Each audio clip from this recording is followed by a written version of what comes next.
शांतिनिकेतनमध्ये जी स्पर्धा सुरू आहे त्या स्पर्धेमध्ये द्वितीय क्रमांक मिळालेली ही रांगोळी आहे प्रमोद आर्वी यांनी काढलेली.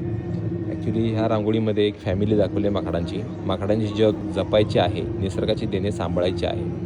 ॲक्च्युली वन्यजीव आणि वन्यजीवांबद्दलच्या रांगोळीचा ही थीम होती. त्या थीममध्ये हे जे काही रांगोळी दिसते आपल्याला त्या रांगोळीमध्ये एक फॅमिली दाखवलेली असावी बहुतेक.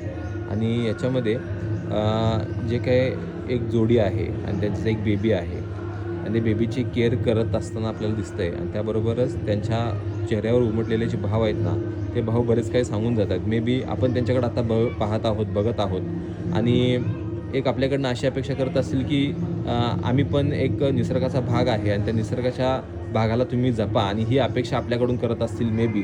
आणि त्याचबरोबर आपण यांची काळजी घेतो आहे किंवा निसर्ग यांची काळजी घेतो आहे, त्याचबरोबर ते दोघं मिळून त्यांच्या लहान बेबीची काळजी घेत आहेत. आणि सगळ्यात महत्त्वाचं म्हणजे या रांगोळीमध्ये जे काही त्यांचा जो भाव आहे चेहऱ्यावरचा, तो एक काळजी स्वरूपाचा भाव दिसतो आहे. आणि त्यांनी त्यांचा जो मोड आहे तो प्रोटेक्टेड फॉर्मॅटमधला मोड आहे, म्हणजेच त्या बेबीला प्रोटेक्ट केला आहे. आणि त्याबरोबर त्यांचा जे अजून एक छोटा बेबी किंवा मोठा बेबी असेल तो 3rd नंबरचा, तर त्याचं पण प्रोटेक्शनसाठी त्याच्या खांद्यावर हात टाकला आहे त्यांनी, किंवा त्याला एनकरेज करत असतील मे बी.